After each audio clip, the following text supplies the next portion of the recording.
تو کیا کیا جانتے ہیں؟ بیوی ان دونوں کے بیچ میں آ کر کے کھڑی ہو گئی اور کہنے لگی، اے میرے شوہر، جو تکلیف دینا ہے، اگر مارنا ہے، پیٹنا ہے تو مجھے مار پیٹ کر اپنے ہوس کو مٹا دے، لیکن ان بچوں کو مت مار، اسے مت ستا۔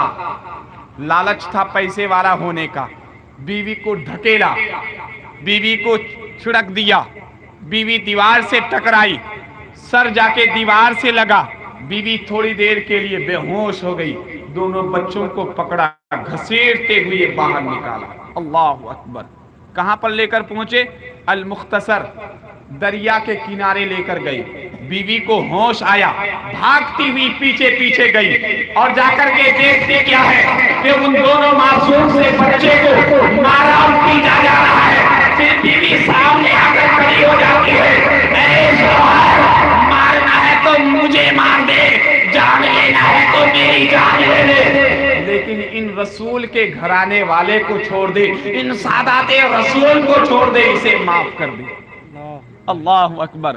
حارث نے پھر اسے جھٹکا، پھر اسے ڈھکیل دیا، پھر جا کر کے ان کا سر ایک پتھر سے ٹکرایا۔ المختصر، میرے دوستو، حارث پیسے کی لالچ میں دونوں صاحبزادے کو اس دریا کے کنارے میں شہید کر دیا۔ کہیے انا للہ و انا الیہ راجعون۔ حضرات محترم، اس کے بعد کا واقعہ یہ ہے کہ حارث نے دونوں بچوں کی شریر کو سمندر میں، دریا میں ڈال دیا اور دونوں کا سر لے کر کے ابن زیاد کی بارگاہ میں پہنچے۔ اور جب ابن زیاد کی بارگاہ میں پہنچے تو ابن زیاد کی بارگاہ میں بڑا خوش ہو کر پہنچا، ہنستا ہوا پہنچا، اپنے آپ کو بڑا بہادر سمجھ رہا تھا۔ ابن زیاد نے کہا، کیا بات ہے، بڑے خوش ہو، کیا بات ہے؟ تو کہا، میں نے آپ کے دشمن کو، نعوذ باللہ، کیا کہا؟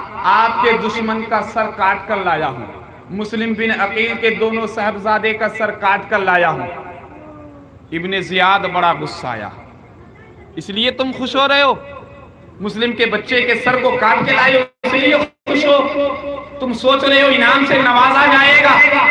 ارے کم بخت، میں نے یزید کو خط لکھ کر بھیجا ہے کہ مسلم بن عقیل کے دونوں صاحبزادے کو میں پکڑ کے آپ کے پاس بھیجوں گا، اگر یزید مجھ سے زندہ مانگ لیا تو میں اس وقت کیا جواب دوں گا؟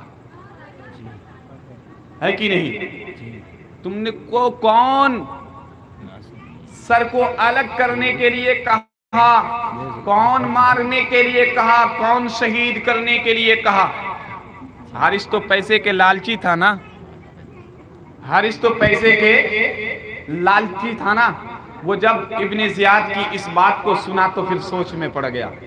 اسی محفل میں ایک عاشق رسول تھا، المختصر۔ ابن زیاد نے کہا، یہ دیکھو رسول کے گھرانے والے کو شہید کیا ہے، جاؤ تم اب اس کا بدلہ لے لو۔ المختصر، اسے بھی لے کے آیا گیا اسی مقام پر جہاں مسلم بن عقیل کے بیٹے کو شہید کیا تھا۔ اس عاشق رسول نے سب سے پہلے کیا کیا؟ حارث کا کان کاٹا، ناک کاٹا، ہاتھ کاٹا، آنکھ نکالا، اس کے بعد اس کو بھی فنار کر دیا۔ کیا کر دیا؟ فنار کر دیا۔ اب یہ سوچنے میں پڑ گئے عاشق رسول کہ دونوں بچوں کے سر کو کیا کریں؟ تو کہا جب جسم کو دریا میں بہا دیا گیا ہے تو جسم کے ساتھ ساتھ سر کو بھی دریا میں بہا دیتے ہیں۔ اور جو ہی سمندر اس دریا میں سر کو رکھا گیا تو دیکھا یہ گیا، لکھنے والے نے لکھا، کہنے والے نے کہا، جو سمندر میں حارث نے، دریا میں حارث نے لاش کو گرایا تھا، وہ لاش جو ہے پانی سے باہر آ گیا۔ کیا آ گیا؟ باہر آ گیا، اور دونوں سر ایک دوسرے سے جا کر کے مل گیا۔ اب یہاں پر ایک جملہ دے دیتا ہوں میں، آپ کا ایمان تازہ ہو جائے گا اور اسی کے ساتھ تقریر سماپت، ختم۔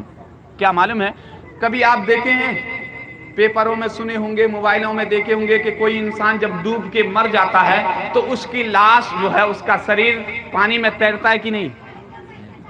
تیرتا ہے۔ جب تک وہ زندہ رہتا ہے تب تک وہ ڈوبتا ہے، اندر جاتا ہے، اور جو ہی روح نکل جاتی ہے تو اس کا شریر اوپر آ جاتا ہے۔